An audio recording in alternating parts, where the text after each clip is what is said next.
मोहब्बत में धोखा देना, बदला लेना, मीठी मीठी बातें करके काम निकालना, ये सब इंसानी फितरत है। हर इंसान जाने अनजाने में इन सब चीजों से गुजरता ही है। सबकी अपनी एक कहानी होती है जिसे देखने का नजरिया हर किसी का अलग हो सकता है, मगर जब वो कहानी खुद की बन जाए तो असल एहसास समझ में आता है। तो आज हम एक्सप्लेन करने वाले हैं दास्तांस, जिसमें 4 अलग अलग कहानियां दिखाई गई हैं। 4 शॉर्ट फिल्म कहना गलत नहीं होगा। पहली कहानी है बदले की, और इस वीडियो में हम पहली कहानी को ही एक्सप्लेन करने वाले हैं। तो आइए वीडियो शुरू करते हैं, लेकिन उससे पहले चैनल को सब्सक्राइब करके नोटिफिकेशन बेल को ऑल पर कर दीजिए, ताकि मूवीज और वेब सीरीज का लेटेस्ट एक्सप्लेनेशन सबसे पहले आप तक पहुंच सके। तो फिल्म की शुरुआत होती है नई नवेली दुल्हन से, जिसका नाम होता है लिपाक्षी। तो सुहागरात के दिन वो अपने पति का इंतजार कर रही होती है। तभी यहाँ पर एंट्री होती है बबलू, जो कि लिपाक्षी का पति है। बबलू रूम में घुसते ही सारी चीजें क्लियर कर देता है।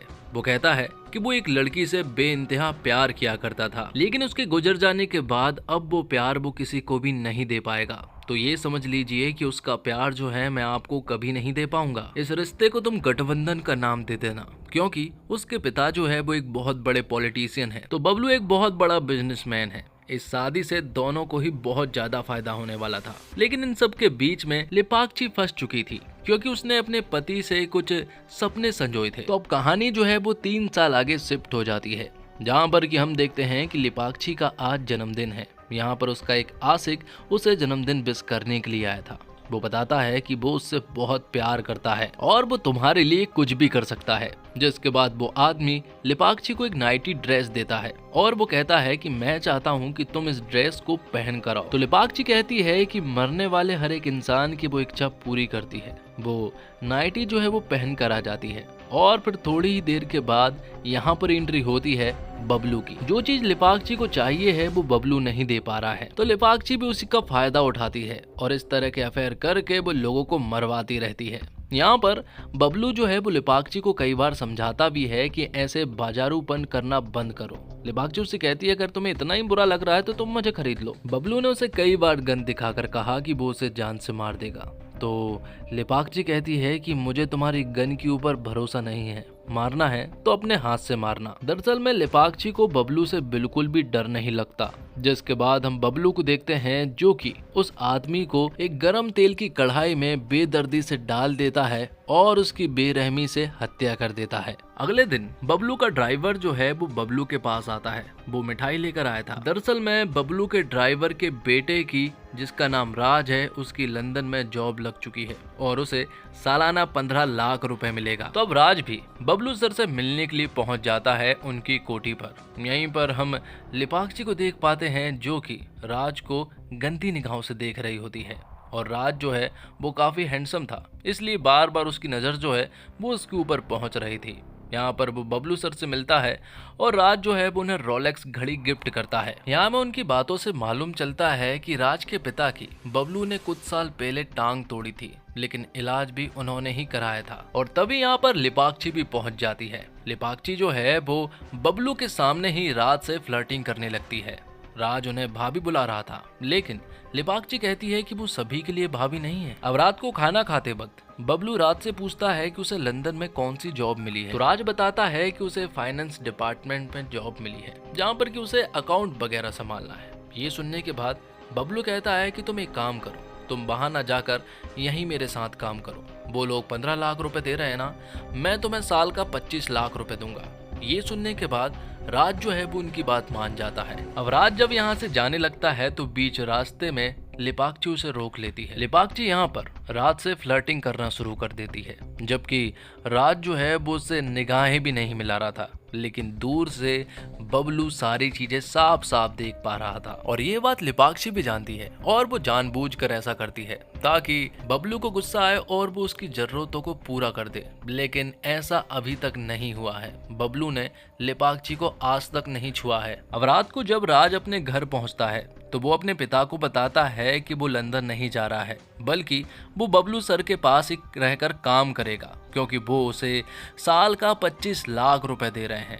ये बात सुनने के बाद राज के पिता उसे बहुत चिल्लाते हैं और कहते हैं कि तुम्हें ये नहीं करना चाहिए, लेकिन राज उनकी कोई भी बात नहीं मानता है। अब रात को राज जो है वो अपने दोस्तों से मिलकर लेपाक्षी और बबलू के रिश्ते के बारे में पता करता है। उसे मालूम चलता है कि उन दोनों के रिश्ते जो है वो बिल्कुल भी ठीक नहीं है और लेपाक्षी सभी के ऊपर डोरे डालती है। लेकिन अगर ये बात बबलू को मालूम चल जाती है तो वो उन्हें जान से मार देता है। इसलिए उसे पहले ही समझा दिया जाता है कि जो भी करना संभल कर करना। अब रात को राज लेपाक्षी को सोशल मीडिया पर चेक करता है। मालूम चलता है कि वो बिल्कुल अकेली और तन्हा है। तो अब अगले ही दिन से राज ने अपना फाइनेंस वाला काम शुरू कर दिया था। वो बबलू के सारे अकाउंट्स को संभालता। दरअसल में यहाँ पर राज जो है वो उन्हें एक तरकीब बताता। वो उनसे कहता है कि जो भी तुम्हारा ब्लैक मनी है मैं उसे व्हाइट में परिवर्तन कर सकता हूं और हम उसे विदेश के स्टॉक एक्सचेंज में लगाएंगे, जिसके बारे में किसी को भी कुछ पता नहीं होगा और आपका पैसा भी पूरी तरह से सेफ रहेगा। इनकम टैक्स को कानो कान भी खबर नहीं होगी। बबलू को ये आइडिया काफी पसंद आता है और वो राज की बात मान लेता है। अब राज जब यहाँ से निकलता है तो वो चोरी छुपे लेपाक्षी को देखने लगता है। लेपाक्षी वहाँ योगा कर रही होती है, पर लेपाक्षी भी राज को देख लेती है कि वो उसे चोरी छुपे देख रहा है। तो इसी तरह से कुछ महीने बीत जाते हैं। राज अपने काम में काफी अच्छा था और वो बबलू के अकाउंट्स को भी काफी अच्छे से संभाल रहा था। इसलिए उन दोनों के बीच में काफी अच्छी दोस्ती हो जाती है। दोनों एक दूसरे को काफी अच्छे से समझने लगे थे। तो वही लेपाक्षी राज के ऊपर डोरे डाल रही थी, लेकिन राज उसको ज्यादा भाव नहीं देता। एक दिन जब यहाँ पर लेपाक्षी बिस्की पीकर अंदर जाती है तो उसी गिलास में राज भी बिस्की पीने लगता है, लेकिन दूर से ये सारी चीजें लेपाक्षी ने देख ली थी। वो तुरंत ही राज के पास आती है और उसे वो चिल्लाना शुरू करती है कि दूर से तो तुम ऐसे दिखाते हो कि जैसे तुम्हें कोई फर्क नहीं पड़ता, लेकिन तुम भी और मर्दों की तरह ही हो। अजनबी हो तो अजनबी की तरह ही रहो, इस तरह नजदीक आने का दिखावा मत करो। अब रात को राज बबलू सर से एक बात कहता है। वो कहता है कि भाभी जी आपके लिए बिल्कुल भी ठीक नहीं है। आप भाभी जी से कोई बेटर डिजर्व करते हैं जो कि आपको अच्छे से समझे। अब अगले दिन बबलू को कानपुर के लिए निकलना था और उनके साथ राज भी जाने वाला था, लेकिन राज बहाना कर देता है और वो बबलू सर से कह देता है कि वो उनके साथ नहीं आ सकता, उन्हें कुछ जरूरी काम है। जैसे ही बबलू यहाँ से निकलता है उसी दरमियान यहाँ पर राज जो है वो तुरंत ही लेपाक्षी के पास चला जाता है। वो उनसे कहता है कि मुझे माफ कर दो, मैंने जो सोचा था तो वो एकदम गलत था। मैं तुम्हारे पास आने से खुद को रोक नहीं पा रहा हूँ। और फिर दोनों एक दूसरे को किस करते हैं और यहीं पर इंटीमेट हो जाते हैं। तो अब राज और लेपाक्षी के अफेयर की शुरुआत हो चुकी थी। वो लोग बबलू के सामने ही नैन मटक्का करते, तो दूसरी तरफ बबलू और राज भी एक दूसरे को काफी अच्छे से समझ रहे थे। दोनों एकदम दोस्त की तरह रह रहे थे। तो कुछ महीने तक सब कुछ ऐसा ही चलता है, लेकिन एक दिन राज और लेपाक्षी जब दोनों साथ में थे तो राज लेपाक्षी से कहता है कि मैं तुम्हें इस जगह से कहीं दूर ले जाना चाहता हूँ हमेशा के लिए। उसकी बात लेपाक्षी भी मान जाती है। बबलू कहता है कि परसों की रोज हम दोनों सुबह 4 बजे इस जगह से भाग जाएंगे। लेपाक्षी उसकी बात मान जाती है। अब बबलू जब घर पर होता है तभी उसके पास एक लिफाफा आता है। उसमें कुछ ऐसी फोटोज थी जिन्हें देखकर बबलू जो है वो पूरी तरह से हैरान रह चुका था। आखिर ये फोटोज किसकी थी ये हमें थोड़ी देर में ही पता चल जाएगा। तो यहाँ से बबलू तुरंत ही राज को ढूंढते हुए पहुंचता है, जहाँ पर कि राज कमल के साथ काम कर रहा होता है। तो बबलू कहता है कि मुझे तुमसे कुछ जरूरी बात करनी है, तो तुम अकेले ही मेरे साथ आना। तो राज कहता है कि आज रात मुझे अपने मम्मी पापा को कानपुर की बस में बिठालना है, उन्हें छोड़ने के बाद वो तुरंत आपके पास आ जाएगा। तो अब रात को राज अपने माता पिता को कानपुर की बस में बिठाल कर तुरंत ही बबलू के पास पहुंच जाता है, जहां पर कि बबलू बहुत सारी शराब पीकर बैठा हुआ था और वो रो भी रहा था। वो यहाँ पर राज से कहता है कि जो महसूस मैंने कभी नहीं किया वो आज किया है, और उसे मालूम चला है कि वो तुमसे प्यार करने लगा है। जब तुम पहले दिन आए थे तभी से मुझे तुम्हारे लिए फीलिंग्स आने लगी थी। और यहाँ पर बबलू अपने पास्ट के इंसिडेंट के बारे में भी बताता है। वो बताता है कि पांडे नाम के एक लड़के से वो बहुत ज़्यादा प्यार किया करता था।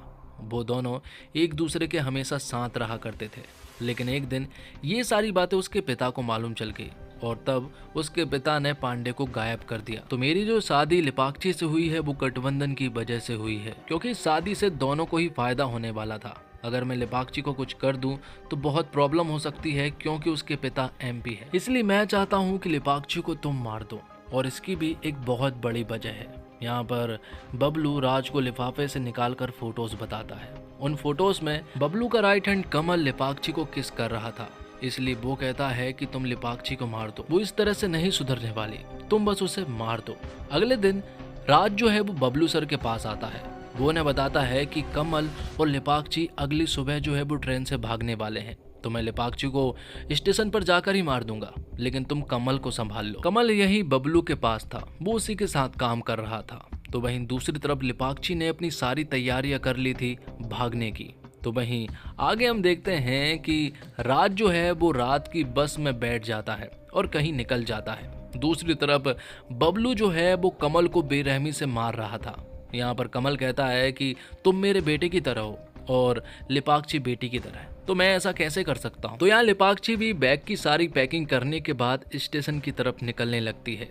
तभी बबलू के पास एक वीडियो आता है और उसे मालूम चलता है कि किस जो हुई थी वो कमल और लेपाक्षी के बीच नहीं हुई थी, बल्कि राज और लेपाक्षी के बीच हुई थी। ये देखकर यहाँ पर बबलू तो पूरी तरह से हैरान रह गया था। बाद में राज ने उसे एक और वीडियो भेजा जिसमें उसने बताया कि ये सारा कुछ उसने सिर्फ एक बदले के लिए किया था। आपने सालों पहले मेरे पिता की टांग तोड़ी थी और उसने तभी से सोच लिया था कि वो ये बदला लेकर रहेगा। रही बात लेपाक्षी और कमल की फोटोज की, तो वो फोटोज उसने फोटोशॉप से एडिट कर ली थी।